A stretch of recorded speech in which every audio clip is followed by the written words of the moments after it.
كونوا مع الصادقين. قال النبي صلى الله عليه وسلم: خيركم من تعلم القرآن وعلمه. اللهم صل على محمد وعلى آل محمد كما صليت على إبراهيم وعلى آل إبراهيم إنك حميد مجيد. الحمد لله. বাইতুল ফালাহ দারুল মাদ্রাসা ও এতিমখানা কর্তৃক আয়োজিত ইসলামী মহাসম্মেলনের সম্মানিত সভাপতি সাহেব, আজকের মহতী সম্মেলনের প্রধান আকর্ষণ, প্রধান বক্তা পত্র মসজিদের সুনামধন্য খতিব হযরত মাওলানা আবুল কালাম সাহেব সহ সকল উলামা ইকরাম, মঞ্চ ভবিষ্ঠ আছেন জাতির কর্ণধার উলামা ইকরাম, আমার সম্মুখ প্রাণে অবস্থানরত আকাশান নক্ষত্র তোলা ভাইজান, পর্দার আড়ালে মুরব্বিয়ান, আমার মা ও বোনেরা, আল্লাহ তাবারক ওয়া তাআলার দরবারে লাখ কোটি শুকর। কোরআনের বাণী আমাদের কানে পৌঁছে, সেই শুকর রব্বে কারিমের দরবারে আজকে এই মসজিদ এবং মাদ্রাসাকে উপলক্ষ করে আজকে এইখানে কোরআনের এই আওয়াজ। আমি আল্লাহ রাব্বুল আলামিনের আলোচনা খুব লম্বা করব না, স্বল্প সময়, সেই জন্য রব্বে কারিমের পবিত্র গ্রন্থের ছোট্ট একটি আয়াতের টুকরা আপনাদের সম্মুখে তেলাওয়াত করে, অসংখ্য হাদিস থেকে ছোট্ট একটি হাদিসের টুকরা তেলাওয়াত করেছি। আল্লাহ রাব্বুল আলামিন এই পৃথিবীটাকে বানিয়েছেন তার নেককার পরহেজগার আল্লাহওয়ালা বান্দাদের জন্য।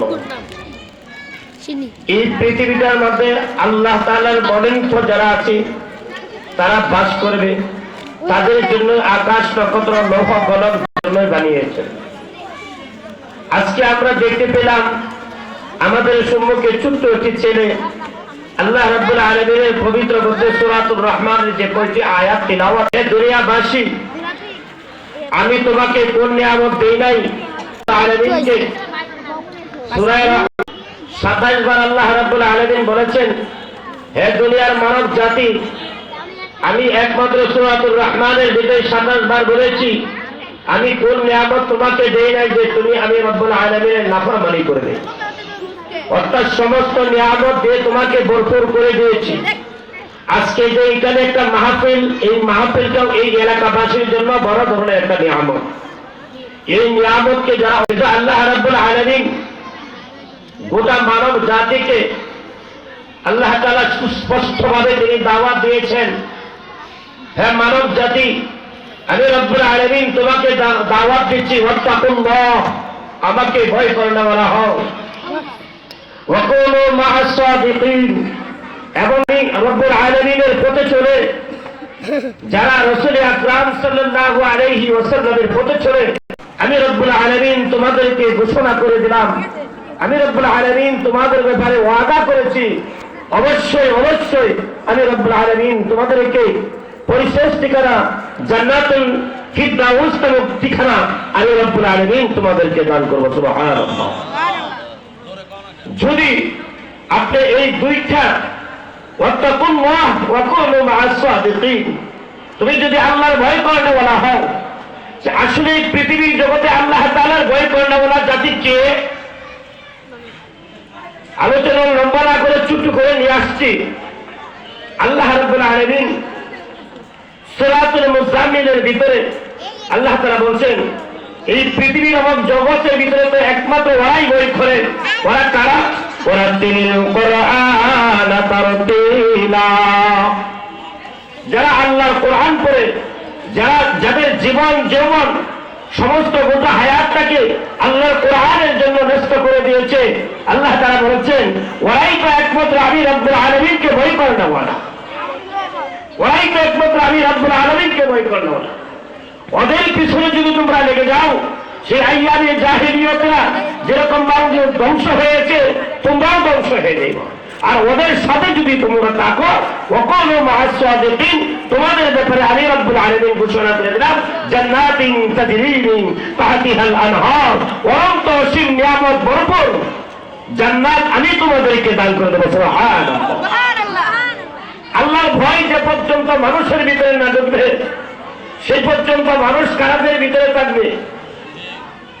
হযরত ঈসা আলাইহিস সালাম থেকে নিয়ে আখিরি নবী মুহাম্মদ রাসূলুল্লাহ সাল্লাল্লাহু আলাইহি ওয়াসাল্লাম পর্যন্ত কোন অভিভাবক আমাদের ছিল না, কোন মুরব্বী ছিল না, কোন পথ প্রদর্শক ছিল না, কোন কিতাবের রাহবার আমাদের ছিল না, যে কারণে সেই যুগটা ছিল আইয়ামে জাহিলিয়ত।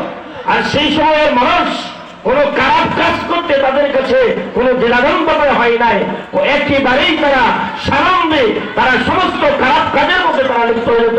এমনকি আমার মাকেও তারা বিবাহ করত, ওরা যে সন্তানকে বিবাহ করত, এমনকি যাদেরকে আল্লাহ রাব্বুল আলামিনের পবিত্র গ্রন্থের মধ্যে আজীবনের জন্য অনন্ত চিরকালের জন্য বিবাহ তাদের সাথে হারাম করে দিয়েছেন, তারা ওই সমস্ত বিবাহ এই রাহবার না থাকার কারণে তারা একমাত্র কি হয়েছিল, তারা সেই হারাম কাজটাকে তারা বৈধ হিসেবে তারা গ্রহণ করে নিয়েছিল। যে কারণে রব্বুল কারীম আমাদের জন্য রাহবার প্রেরণ করলেন। রাহবার কি হযরত মুহাম্মদুর রাসূলুল্লাহ সাল্লাল্লাহু আলাইহি ওয়াসাল্লাম। এই রাহবারের একজন সৈনিক, এই রাহবারের একজন সৈনিক, এরা এত বড় পারদর্শী ছিল। হযরত ওমর রাদিয়াল্লাহু তাআলা আনহু, হযরত ওমর রাদিয়াল্লাহু তাআলা আনহুর জামানায় একদিন তিনার কাছে মদিনার পাদদেশ থেকে আগুন আসতেছে, পাহাড়ের পাদদেশ থেকে আগুন আসতেছে মদিনাকে আক্রমণ করার জন্য। যখন তারা কি হয়ে গেল, চতুর্দিক দিয়ে আগুন এসে বেষ্টনী করতেছে, মদিনাকে আক্রমণ করবে। তাদের ভিতরে আল্লাহর ভয় কতটুকু ঢুকেছিল, আর আল্লাহ তাআলা যাদের ভিতরে আল্লাহর ভয় ঢুকে যা, জমিন তাদের পক্ষ হয়ে যা, আকাশ তাদের পক্ষ হয়ে যা, পানি তাদের পক্ষ হয়ে যা, গাছপালা তাদের পক্ষ হয়ে যা, এবং পশু পক্ষী যা কিছু আছে সবকিছু তাদের আয়ত্তে এসে যা। আল্লাহু আকবার। যখন আগুন আসছে হযরত ওমর রাদিয়াল্লাহু তাআলা এর কাছে খবর আসছে, বলতেছে মদিনার পাহাড়ের পাদদেশ থেকে আগুন আসছে। হযরত ওমর তামিমে দাঁড়ি রাদিয়াল্লাহু তাআলা আনহুকে বললেন, তামিম যাও তো আগুনের বিচার করে দিয়ে আসো, আগুনটাকে পাহাড়ের পাদদেশে ঢুকাইয়ে আসো। হযরত তামিমে দাঁড়ি রাদিয়াল্লাহু তাআলা আনহু আগুনের কাছে যাইয়া বলতেছেন, হে আগুন, এইটা মদিনার শহর, আমরা মদিনার শহরের ভিতরে বাস করি, আর আমরা হইলাম কোরআনের দাহর, আমরা হইলাম কোরআনের বাহক, আমরা হইলাম মুহাম্মদুর রাসূলুল্লাহ সাল্লাল্লাহু আলাইহি ওয়াসাল্লামের সৈনিক। সুতরাং আমি তামিম বলতেছি, তুমি এই মদিনার শহরের ভিতরে আগুন ঢুকতে পারবে না, তুমি পাহাড়ের পাদদেশে পলায়ন করো। আগুন চোখ করে দাঁড়িয়ে গেল, আগুন সম্মুখের দিকে অগ্রসর হয় না, পেছনের দিকে যাচ্ছে না। তামিমের দাঁড়ি বলতেছেন, আগুন তুমি কি আমার কথা শোনো নাই? দ্বিতীয়বার বললেন, তৃতীয়বার যখন বললেন, হে আগুন, এই যে আমার হাতের তাৎপর্য দেখো, এই চড়াইতে চড়াইতে তোমাকে পাহাড়ের ভিতরে লুকাইতে ঘোরাবো। হযরত তামিমে দাঁড়ি বলতে দেরি হয়, আগুনটা পেছন দিক যাইয়া পাহাড়ের পাদদেশের ভিতরে লুকাইতে হতে দেরি হয় না। চিল্লা বলেন আল্লাহু আকবার। এমন ব্যক্তি ছিল কোরআনের সৈনিক হওয়ার আগ পর্যন্ত হযরত ওমর ফারুক রাদিয়াল্লাহু আনহুকে দেওয়ার জন্য যখন আল্লাহর ভয় তার ভিতরে ঢুকে কালিমা পড়ার আগে নবীর গর্দান কেটে আনতে যাবে, নবীর গর্দান কাটবেন, সেজন্য সে প্রস্তুত, তলোয়ার কুলিয়া নিয়ে যাইতেছে, নবীর গর্দান কেটে আনবে। আর কোরআনের সাহাবত আল্লাহর ভয় যখন তার ভিতরে কাজ করেছে, এখন মুহাম্মদের জন্য উমরের মতন ব্যক্তি তার গর্দান দিতে প্রস্তুত চিন্তা করছি। আল্লাহর ভয় কি জিনিস, ছোট্ট একটি ঘটনার ভিতরে আপনাকে শোনাই। হযরত ওমর ফারুক রাদিয়াল্লাহু তাআলা আনহু ইন্তিকাল করছেন, গোসল দেওয়ালা ওনাকে গোসল দিতেছে, গোসল দেওয়ালা গোসল দিতেছে দেখে হযরত ওমর ফারুক রাদিয়াল্লাহু তাআলা আনহু পিঠের মধ্যে চাবুকের আঘাত। হযরত ওমরের পিঠের মধ্যে চাবুকের আঘাত, গোসল দেবে ওরা তিনি ভাবতেছে কি ব্যাপার, ওমরের দেহের ভিতরে চাবুকের আঘাত দিবে এমন বর্ধিত আকাশের নিচে জমিনের উপরে জন্ম নেয় নাই। কারণ ওমরের ভয়ে যে মদের বোতল নিয়ে যেতেছিল সে আল্লাহর ভয় তার ভিতরে এমন ভাবে ঢুকেছে যে ওমর যদি দেখে ফেলে তাহলে আমাকে দ্বিগন্ধিত করে ফেলবে। আল্লাহ তুমি এই মদের বোতলটাকে দুধে পরিণত করে দাও। আল্লাহ তাই করে দিয়েছেন, সুবহানাল্লাহ। যেমন একজন ব্যক্তির গায়ের মধ্যে চাবুক দিয়ে আঘাত করলে এই আকাশের নিচে জমিনের উপরে কি দ্বিতীয় কোন ব্যক্তি আছে? কোন ব্যক্তি না। ওনার ছেলেকে বলতেছে, আব্দুল্লাহ কিন্তু পাল তোমার বাবার পিঠের মধ্যে চাবুকের আঘাত ছিল। হযরত আব্দুল্লাহ তিনি বলতেছেন, আমি তো জানি না আমার বাবার পিঠের মধ্যে চাবুকের আঘাত ছিল, সেটা তো আমি বলতে পারবো না। হযরত আব্দুল্লাহ চলে গেলেন মায়ের কাছে, মা যে আমার বাবা পিঠের মধ্যে চাবুকের আঘাত ছিল, কারণ আমার বাবাকে তো কেউ আঘাত করতে পারে নাই। আমার বাবা তো এমন একজন সৈনিক ছিল যে আমার বাবার সম্মুখে দাঁড়ায় থেকে কথা বললে পাগুলি তোড়ফাড় করে কেঁপেছে। আমার বাবার পিঠে তো কেউ আঘাত করতে পারে নাই। তার মা বলতেছে বাবা রাজ্য পরিচালনা করতে চাইয়া, সেনাপতির দায়িত্ব পালন করতে চাইয়া সারাটা দিন তিনি কি কাজ করেছেন, কোন কাজ করেছেন, কোন কাজটা সঠিক করেছেন, কোন কাজটা সঠিক মতো পালন করতে পারেন নাই। রাত্রে যখন উনি বিছানায় শুয়ে দিনের জিন্দগিটা অর্থাৎ সারাটা দিন কিভাবে কাটাইলেন, কোন কথাটা ইসলামের জন্য বের হয়েছে, তোমার বাবা চাবুকটা হাতে নিয়ে নিজের পিঠের মধ্যে নিজে আঘাত করতেন।